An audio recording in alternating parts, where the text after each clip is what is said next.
balita niya ay kaugnay nung Katimon ay yung nanakaw no diyan sa Katimon Elementary School na pinasok ng kawatan, 2 laptop at iba pang gamit ang natangay. Naku po.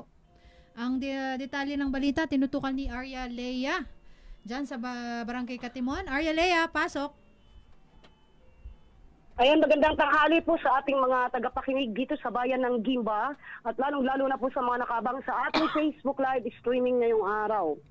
Tinangay ng mga hindi pa tukoy ng mga kawatan ang 2 laptop na Acer at Travelmate, isang speaker, 2 lapel, 2 microphone at iba pang gamit ng paaralan ng pasukin ang silid ng punong guro na si Ginoong Miguel Santos. Nito lamang Agosto 16 taong kasalukuyan. Sa nakuha nating salaysay ng punong guro mula sa blatter ng barangay, alas 6 ng umaga ng araw na yon ng Biyernes, sinalubong siya ng katiwala ng paaralan o caretaker na si Ginang Rebecca Sinfuego ang 61 anyos at ipinaalam na bukas na ang kanyang kwarto at nakita na lang ang kandado at susi sa paanan ng pintuan. Natuklasan nila na magulo ang loob nito at wala na nga ang mga nabanggit na gamit.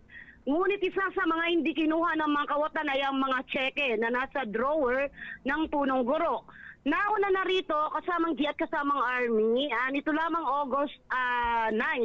So Agosto 9 nitong taong kasalukuyan, ayon kay Barangay Kagawad Gerardo Lazaro ng makapanayam natin, 3 kabahayan rin mula sa Purok 1 ng kanilang barangay ang pinasok ng mga kawatan bandang alas 2 ng madaling araw.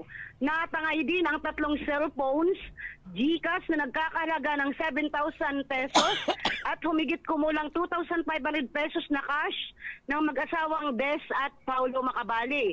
At tig-isang cellphone na Samsung naman mula kay Danilo Yadaw Jr. at Benos Macabali. Ayon sa mga biktima, madaling araw pumapasok ang mga magnanakaw kapag nasa kalagitnaan na ng kanilang pagtulog. At ang pinakahuli nga nito lamang Linggo, Agosto 18, mula sa Purok 6 ng kanilang barangay, ay nakaramdam sila na may mga magnanakaw na naman na nagbubukas ng pintuan sa likod ng bahay ng pamilya Pasqua. Kung kaya't hinabol ito ng kanilang bantay bayan, ngunit hindi na pag-abutan ayon kay Kagawad Lazaro. Sa kasalukuyan ay nababahala ang mga residente dito sa Barangay Katimon, bayan ng Gimba, dahil sa sunod-sunod na nakawang nangyayari sa kanilang barangay. Kung kaya't mahigpit ang kanilang pagbabantay araw at gabi sa bawat kapurukan at atin ding napag-alaman na wala pa umanong CCTV ang kanilang barangay.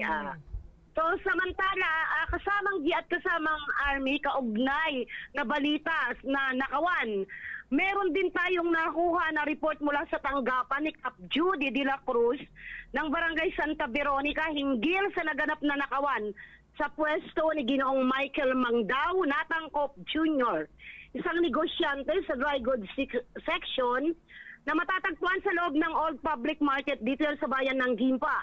Agosto 16 ng umaga nang matuklasan niyang pinasok ang kanyang pwesto sa pamamagitan ng pagbaklas ng plywood na dingding nito. Natangay ang 20 piraso na leader sling bags, 20 piraso na power bank, 2 flashlights, 10 piraso ng speaker at iba pa mga jewelries accessories na paninda. At ito lahat ay nagkakahalaga ng nasa mahigit 15,000 piso. Ayon kay Ginoong Natangkop Sr., ang tatay ng may-ari ng tindahan ng makapanayam natin ngayong araw ng Miyerkules, Agosto 21, naipablatter na nila sa PNP Gimba ang pangyayari at naidulog din kay Market Supervisor Maya Flores Bala ang insidente. Ngunit hanggang sa mga oras na ito, wala pa silang natatanggap na impormasyon kung sino-sino ang mga kawatan na pumapasok sa palengke tuwing hating gabi at hindi nakikita ng mga naka-duty na security guard o bantay bayan ng palengke. So pansamantala ito ang inyong ayalay para sa balitang lokal ng radyo nating Gimba 105.3 FM, tuloy-tuloy sa pagbabalita at serbisyo. Sama-sama tayo, Pilipino. Maraming salamat, Arya Lea. Parang usong-usong ngayon ng nakawan, sa barangay at saka sa palengke.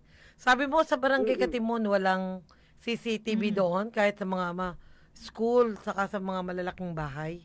Wala sila? Wala kasamang G, yes, wala. Walang CCTV ang school. Di kung wala silang walang CCTV sa barangay. Kung wala silang CCTV at ilang insidente rin na rin ang nakawan, ano ang ginawang hakbang ng pamunuan ng barangay?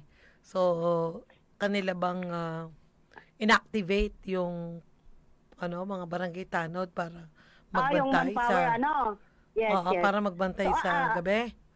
O Ayun, magronda? ayon kay Kagawad Lazaro kasamang G at kasamang Army, magmula noon, nagbabantay sila mahigpit umaga hanggang gabi dahil meron nga daw mga kakaibang kilos at mga tao na hindi taga-Katimon ang nasisita nila dito daw sa may irigasyon dahil nga lusot-lusutan ang bayan ng Katimon na manggagaling mula sa iba't ibang barangay. Meron daw silang mga nasisita na nakakulong-kulong galing Banitan, meron daw taga Balingog West, na may kasama pa daw bata, minsan daw gabi na, nandoon pa daw. So ang pagkakamali daw, sabi ni Kagawad Lazaro, ang pagkakamali nitong mga bantay bayan nung nagsita sila ng gabing yon, hindi nila nakuhanan ng identification card man lang kung taga saan talaga dahil ang nakawan, hindi sila naniniwala na papasukin ang magkakapitbahay sa isang purok. Alam na alam kung paano saan nakalagay yung cellphone kung wala daw kasabwat. Oo. Kailan yung magkakatabing bahay? Nung August 9. August 9. So, Yes. kung August 9 yon, tapos yung huli ay sa school. Yes, sa school. August 18, may nangyaring habulan. Oo. Ito yung nirespondihan ng mga kapulisan, ngunit hindi daw naabutan ng mga kapulisan dahil nakatakbo sa mga palayan. So, pero kasi kung may mga barangay tanod na nagro-ronda, lalo na doon sa mga lugar na pwedeng pasukan, yung mga entry point at exit point. Oo, ng mga alanganing oras. Ganon, ang binabanggit mo kalagitnaan ng ating gabi, di ba? O kaya madaling araw pumapasok.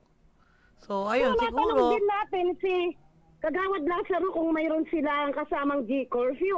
Ayon sa kanya, meron daw silang curfew. Pero kanina, natanong natin yung taga-barangay Katimon na isa na kapatid na kasi ang napagnakawan, lately na lang daw nagkaroon nga ng curfew dahil nga nung nakaraan daw mayroon silang hinabol na mga kabataan na palabas ng Purok 1, palabas ng Katimon. Hinabol nila diri na pag-abutan. So, kung may curfew, pagtungtong pa lang ng alas 9, alas 10, dapat wala ng kabataan na nakabantay o paggala-gala sa kalsada. Paano naman kung hindi naman yung mga kabataan sa loob ng barangay at yung mga dumadaan at nakakapasok dun sa kanila? Yun diba? nga po. Ibig sabihin, ngayon lang ika-curfew sila mo rin ba yun? nag-implement ng curfew. Ika-curfew mo pa rin ba makikidaan lang? Diba? Opo, ngayon lang sila nag-implement ng curfew. Kasi kung noon pa daw, ang reklamo ng isang napagnakawan ng cellphone, kung noon pa daw, hindi na makakapasok ang mga magnanakaw dahil ngayon na lang daw sila sabi naghigpit. Oo. So dito naman sa may hiwalay na balita ito, no? Sa may Santa Veronica, ilang tindahan ang pinasok? Isang tindahan lang kasamang at kasamang Army kung saan tindahan ito ng mga dry goods. Sa loob ba yan ng Dito palengke sa o dito sa sang building? Wet market dito o sa lumang palengke kasamang G. Lumang palengke. Opo, doon mismo sa lumang opisina ng market, public market, yung pwesto nito ni Ginoong Mangkok, ng Cook Jr. Yes, isa siyang Muslim. Residente sila dito sa Gimba at residente dyan sa Santa Veronica. Pero ngayong taon pa lang sila nagpwesto. Wala ring CCTV ang paligid ng public market. Yes, wala. At napag-alaman natin sa mga tauhan ni Mayor Doc Lito Galapon na yan ang pinapaayos ngayon ni Mayor na maibalik yung lahat ng CCTV daw sa Sira na palengke. yata lahat yung nasa e-library. Yes.